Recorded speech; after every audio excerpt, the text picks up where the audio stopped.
Olá, muito boa tarde, seja bem-vindo a mais uma edição do Clube do Tempo e Dinheiro.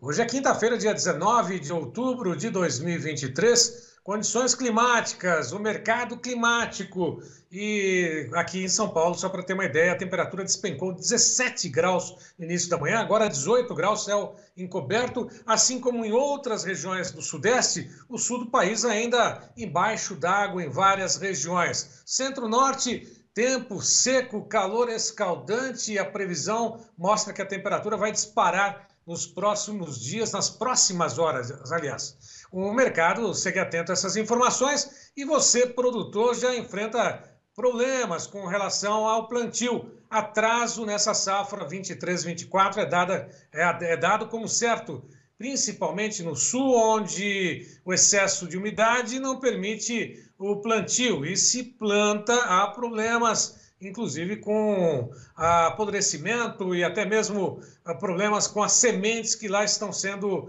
colocadas na terra, se possível.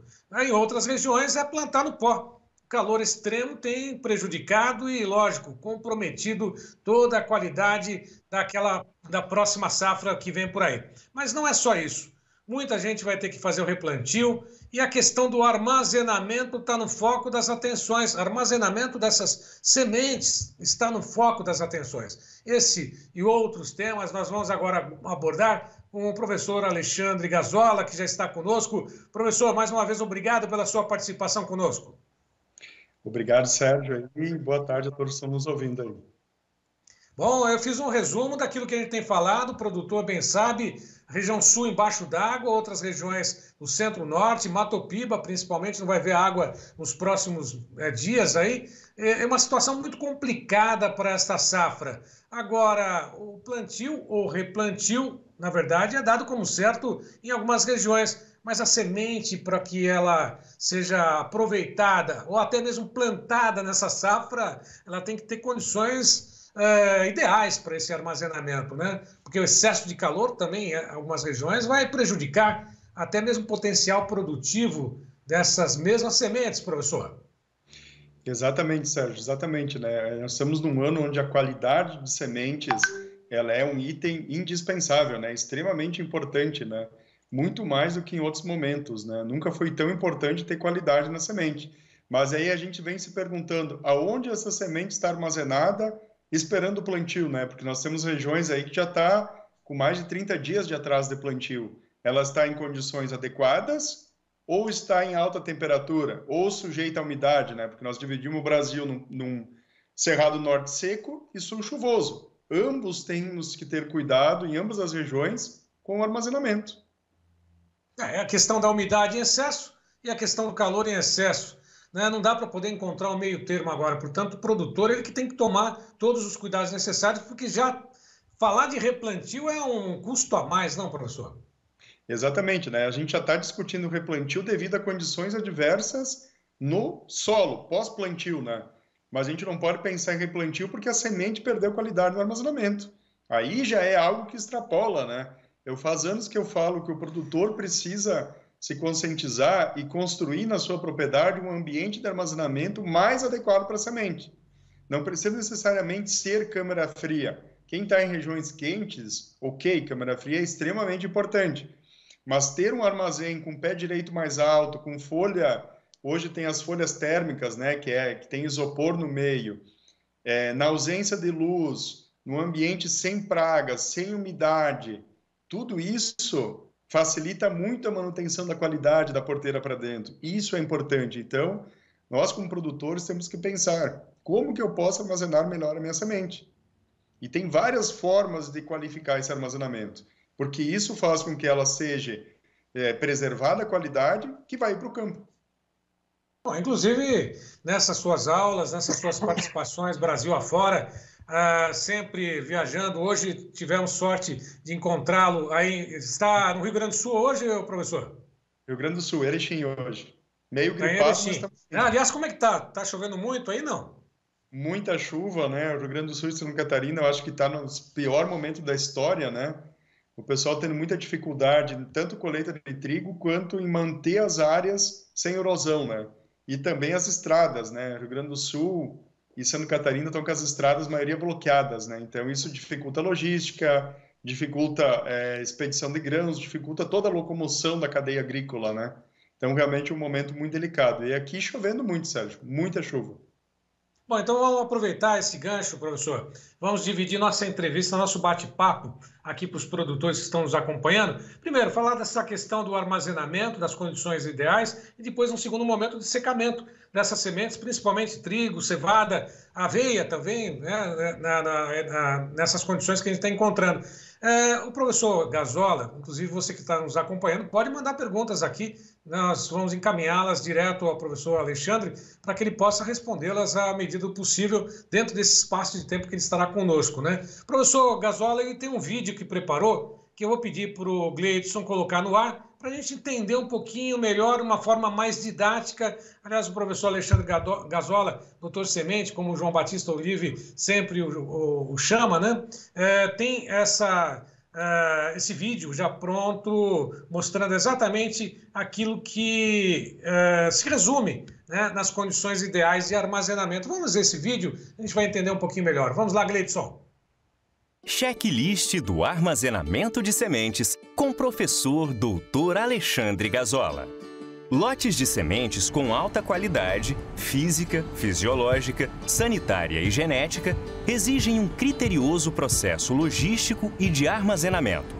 Essas variáveis definem a manutenção da qualidade, bem como o estabelecimento uniforme de plantas no campo.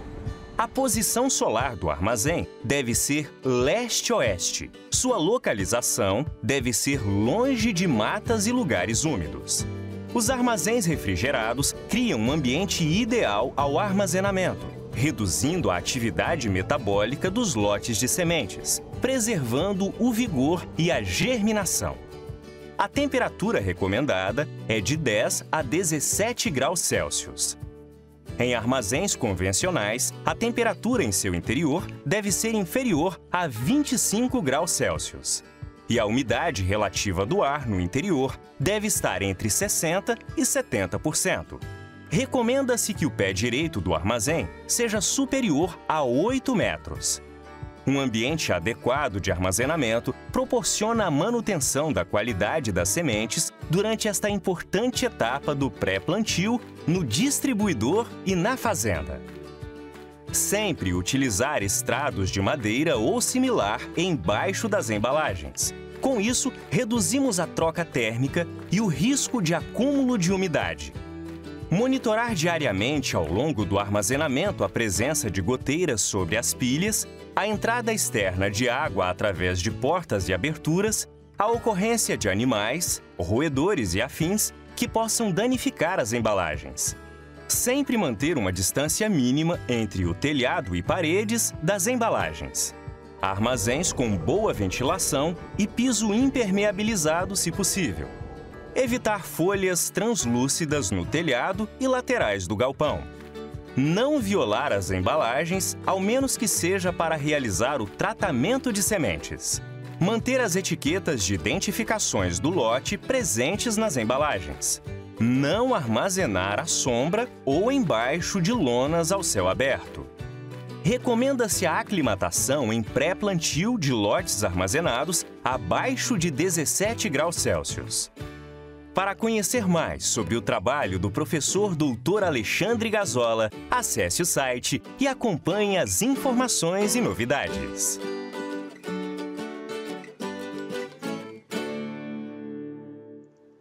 E nós aqui do clube temos o privilégio de tê-lo aqui conosco, respondendo, participando de todos os questionamentos, por uma participação quase que diária na primeira edição do Tempo e Dinheiro. Professor, esse vídeo traduz o mundo ideal, né, do armazenamento ideal.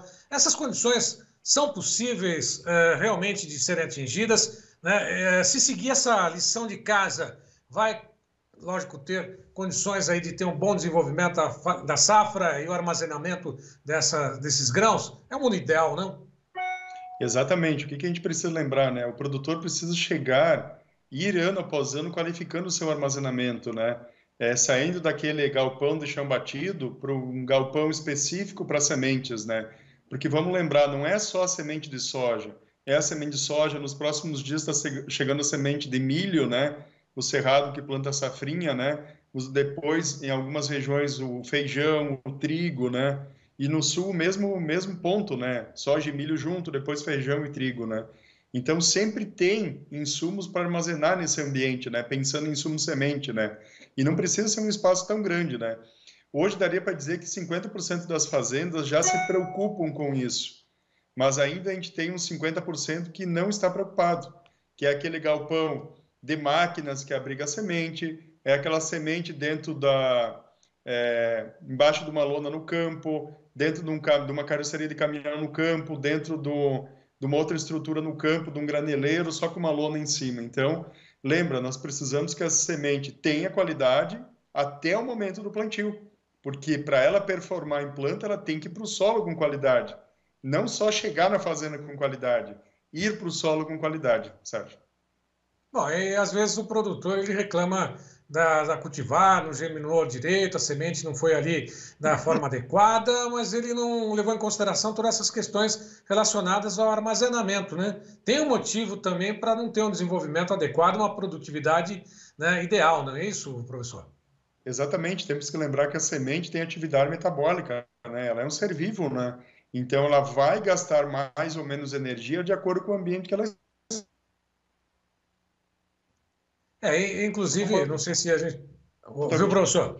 Deu uma picadinha aqui, deu uma travadinha na sua transmissão, mas eu estava vendo, inclusive, no próprio vídeo, que independentemente, né, da condição, a semente ela tem que ter uma temperatura abaixo dos 25 graus no ambiente comum, né? E aí, quando em outras câmaras, né, climatizadas, de 10 a 17 graus, ou seja, temperatura abaixo dos 25 graus, seria o ideal, mas nessas condições que a gente está acompanhando agora, é muito difícil ter algo nesse sentido, não? O que acontece, né? A semente, ela é um ser vivo, ela está com atividade metabólica. E esse conforto térmico, esse conforto de armazenamento, podemos comparar com nós. Nós estamos aqui, não estamos na chuva, não estamos no sol. É a mesma coisa a semente, ela vai manter a qualidade ou ela vai gastar o vigor, as reservas, de acordo com o ambiente de armazenamento dela.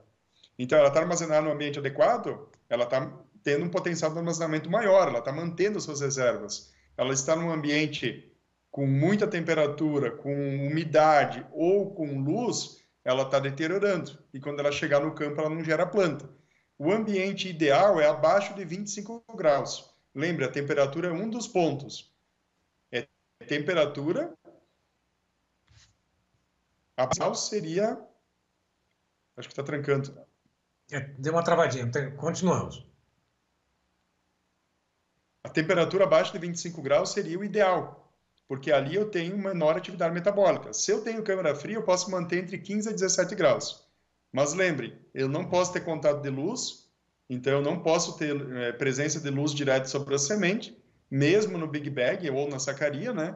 E eu também não posso deixar chover em cima ou ter contato com água, né? Então, por isso que a gente recomenda um pallet pré-elevado do piso do armazém, seja ele chão batido ou concreto. Por que pode acontecer? Chover, derrubar a porta do armazém ou tirar uma telha e a água ir para o chão e entrar em contato com o Big Bag.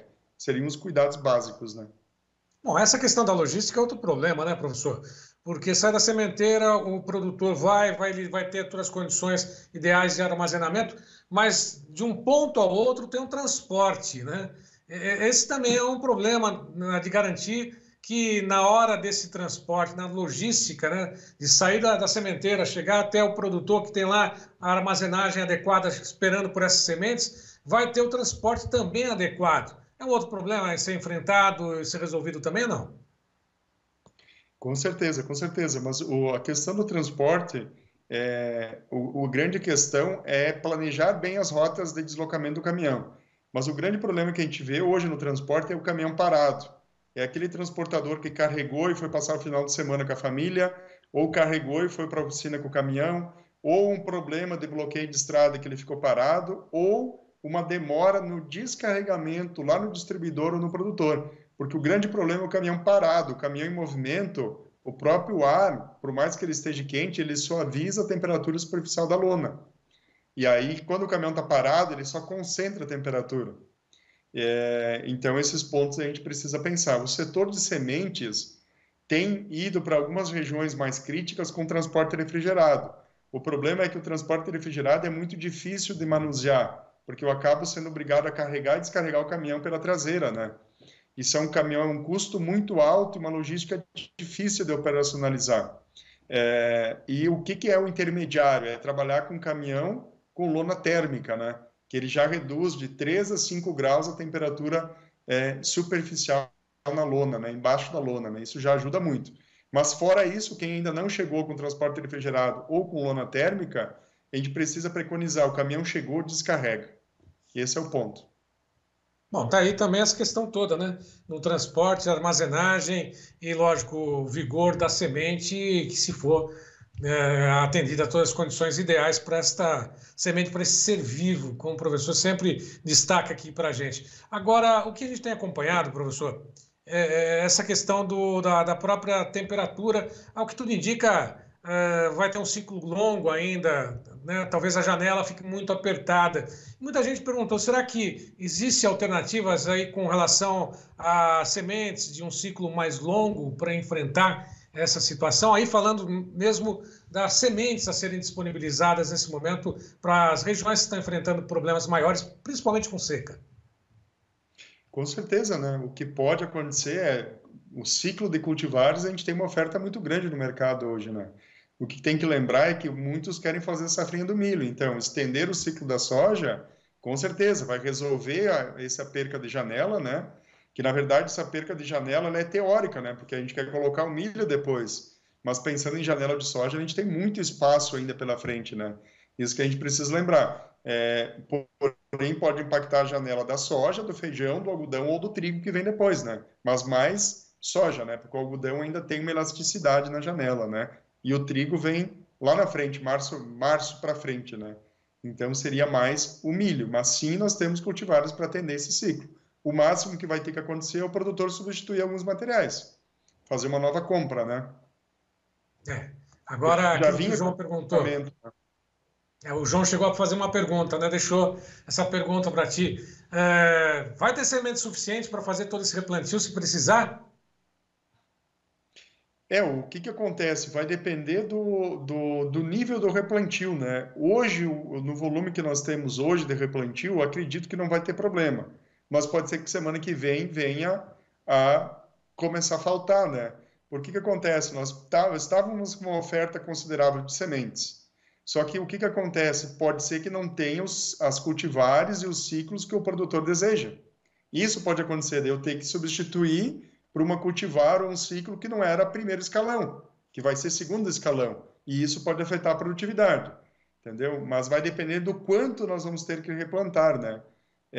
Se isso continuar se agravando por mais 1 ou 2 semanas, acredito que nós não vamos ter oferta de sementes. Então, produtor que está nos ouvindo do clube, que está preocupado com isso, já verifica com seus fornecedores de sementes o que tem de disposição de cultivares. Quem antes procurar o fornecedor, antes vai levar a melhor parte, né, desse bolo. Lembra que não é só cultivar e ciclo, é também a qualidade desses lotes, né? Tem lotes de qualidade no mercado? Acredito que ainda tenha, mas tem que ir atrás disso o quanto antes, né? Tem isso também. Professor, rapidinho, antes de falarmos sobre a dissecação, tem lá o Moacir Guarnieri, que ele mandou 2 vídeos para a gente hoje, inclusive o João chegou a exibir, mostrando as condições, né, lá em Boa Esperança do Norte, Mato Grosso. A situação está meio crítica por lá. Dá uma olhadinha nesse vídeo. Solta aí, Gleidson, por favor. Aí, pessoal, aqui é a seca, ó. Um pouco nasceu, uns grãos tá igual. E nós temos uma cobertura morta boa, mas choveu dia 10, dia 11 nós plantamos esse talhão e tá dessa forma, ó. Tem muitos espaços aqui que não nasceram, é uma pena, e a terra secou bem, dá para ver aqui, ó. E aqui, João Batista, foi uma chuva de 15 milímetros dia 10, mas por ser um solo arenoso, né, com bastante cobertura. Tá aí, é um resumo, né? Agora, diante dessa situação, ele resume bem, né? Um solo arenoso, seca, o perfilamento, aliás, nem todas as sementes germinaram. O ideal seria esperar mesmo, professor, né, para evitar uma situação, um transtorno como esse, como está vivendo lá na região de Boa Esperança do Norte, assim como em outras regiões, outros produtores. Seria bom esperar um pouquinho, não? O que a gente vê no vídeo é bem assim, ó, um solo arenoso e seco, né? O plantio ele nunca é em linha reta, né? Vamos usar o lápis aqui como exemplo, né? No solo, a semente nunca fica em linha reta, ela sempre tem uma pequena oscilação ao longo dessa linha. O que acontece? Dependendo como foi o plantio, essa oscilação é maior. Por isso que a gente verifica algumas plantas emergiram, já estão apontando, mas sofrendo com calor. Tu vê que a borda do cotilédon ainda está sofrida, e outras ainda a semente nem mudou de posição, porque uma pequena posição no solo, meio centímetro, 1 centímetro, faz com que uma tenha umidade e temperatura favorável e uma esteja muito superficial no ambiente seco e quente. Então, isso é muito importante, essa condição de plantio num ano como esse, né? O que acontece? Eu esperaria mais, entendeu? A gente já falou muito isso, porque eu não plantaria para esperar chuva, ao menos que eu realmente tenha certeza que essa chuva é leve, porque senão eu crio um outro problema, que é o cascão em cima do solo, que é muito comum em chuvas pesadas.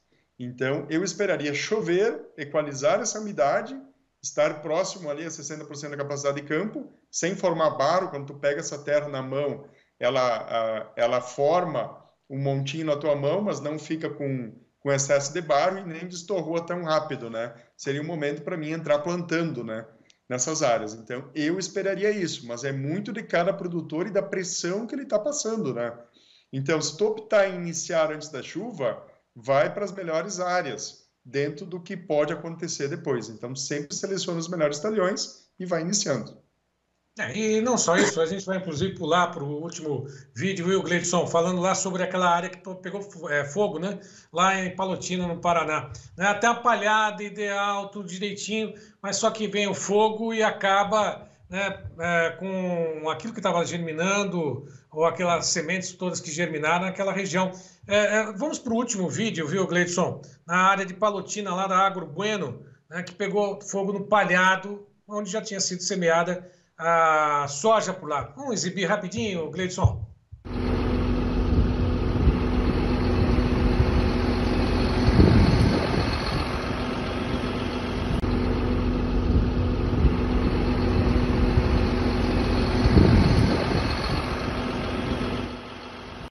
Numa situação como essa, não é nem escaldadura, né? Isso aí já a terra mesmo ficou calcinada, as plantas que estavam lá acabaram. Vai ter que replantar, professor. Exatamente. Eu nunca tinha visto uma situação como essa. É a primeira vez. Já vi pegar fogo antes do plantio, mas pós-plantio acredito que é bem raro de acontecer, né? Para tu ver como o clima está seco, né? O que acontece? Até nós já discutimos isso, né? Áreas que pegaram fogo, os primeiros centímetros do solo chegam a temperaturas altíssimas, né? Tanto que inviabiliza muitos micro-organismos e deixa uma condição de excesso de carbono muito grande, dificultando o plantio. Mas nesse caso, essas plantas com certeza morreram. E as sementes que tinham ali com certeza morreram, né? O que eu esperaria, né? Ele pode replantar. Eu só esperaria para ver se não pode vir germinar alguma ainda, que daí eu vou replantar e vou ter sementes em ciclos diferentes, né? Que pode acontecer de algumas germinarem. E aí, se tu replantar, elas vão estar em momentos diferentes. Eu faria o controle dessas e depois faria o plantio. Mas é uma área com uma atenção redobrada, com questões de nitrogênio, tudo isso, né? Porque é uma área que só sobrou o carbono. E eu preciso mobilizar o nitrogênio do solo, ter micro-organismos para decompor ele. E nós não temos, porque os primeiros centímetros matou tudo, né? Então, matou a semente, matou os micro-organismos. Tem tudo isso também. E é uma área mais sensível à chuva pesada se acontecer, né? E a alta temperatura. Pois é. A alta temperatura no solo é um problema, né, nessa situação mais ainda. Agora, com relação à dessecação, né, professor? Trigo está enfrentando problemas seríssimos. Vai virar o quê? Ração, aquilo que foi colhido, né? Não vai ser trigo-pão, né? Muito ração, não? Exatamente, né? Porque nós temos dois problemas, né? Queda de pH no trigo e na cevada, uma ocorrência muito grande de patógenos no final do ciclo, né? Que dá um problema no armazenamento, e também problema em áreas de sementes, que não vão ter germinação em vigor, e problemas em áreas de cevada, porque a cevada, o padrão premium da indústria é 95, 94, 95, 95 de germinação para grão, porque lá no processo da maltaria, depois ele precisa germinar esse grão, né? Então, o grão que não dá isso vira indústria, como o trigo também. O professor, inclusive, tem algumas imagens, se puder colocar para a gente, mostrar exatamente todo esse processo, né, o que está acontecendo, explicando, lógico, em cima dessas informações, mostrando sobre a situação do trigo e da cevada nessas regiões no sul do país, né, que estão enfrentando esses problemas que o professor está relatando. Qual a primeira tela, professor? Exatamente, Sérgio. A gente preparou uma mini aula, né, para falar do momento do trigo e para falar da dessecação do trigo e cevada. Porque acontece, a dessecação ganhou uma importância muito grande na soja, no trigo, na cevada, no feijão, em todas as culturas. Essa antecipação de plantio, de colheita, antecipação da colheita, esse planejamento de colheita ganhou uma importância muito grande a nível do Brasil, porque eu consigo fugir desses estresses climáticos, né, e tirar o produto com mais qualidade do campo, né? Então, quando a gente pensa na dessecação do trigo e da cevada, a gente pensa em conseguir administrar um pouco essa condição de chuva, né? Por mais que quem esteja em regiões que não para de chover, mesmo ele dessecando, ele vai ter problemas, mas os problemas serão menores do que ele não dessecar, porque numa condição de dessecação no momento certo, a colheita é de 7 a 10 dias. Numa condição de não dessecar, eu vou colher com 15 a 20 dias. E é mais de 10 dias o grão, a semente no campo pegando chuva, exposto a patógenos, né? Então, tudo isso deteriora o que o produtor já tem pronto na lavoura, né? Que é o grão, que é a sua fonte de renda, né? A sua rentabilidade. Esse é o ponto, né? A gente preparou aqui, Sérgio, algumas situações, né? O que a gente recomenda tanto para o trigo e a cevada é dessecar na maturidade fisiológica das plantas e do campo, né? Seria esse momento onde eu tenho já o máximo acúmulo de matéria seca, onde eu já tenho toda a reserva para essa semente germinar e ter vigor no próximo ciclo, e para essa cevada ter o desempenho satisfatório lá na maltaria depois, né? Então, pensando em todo o horizonte trigo e cevada, né? Então, são momentos importantes, né? Então, seria a maturidade fisiológica, ou seja, onde eu já tenho o máximo peso de grão, eu já tenho as enzimas promotoras da germinação e desse potencial de vigor e armazenamento. Já tenho a máxima proteína, já tenho o máximo teor de óleo, o máximo teor de carboidratos, o pH final, né, desse grão, tudo já está pronto. Ele só está numa umidade superior ao que eu consigo trilhar na máquina. Então, o que eu faço? Faço a aplicação nesse momento e depois eu adianto o momento de entrada da colheita, né? Porque a colheita precisa que a umidade do grão esteja abaixo de 16%, né? Para mim colher, levar para a minha estrutura, seja de produção de sementes ou de recebimento de grãos, ou no meu parceiro cerealista, né?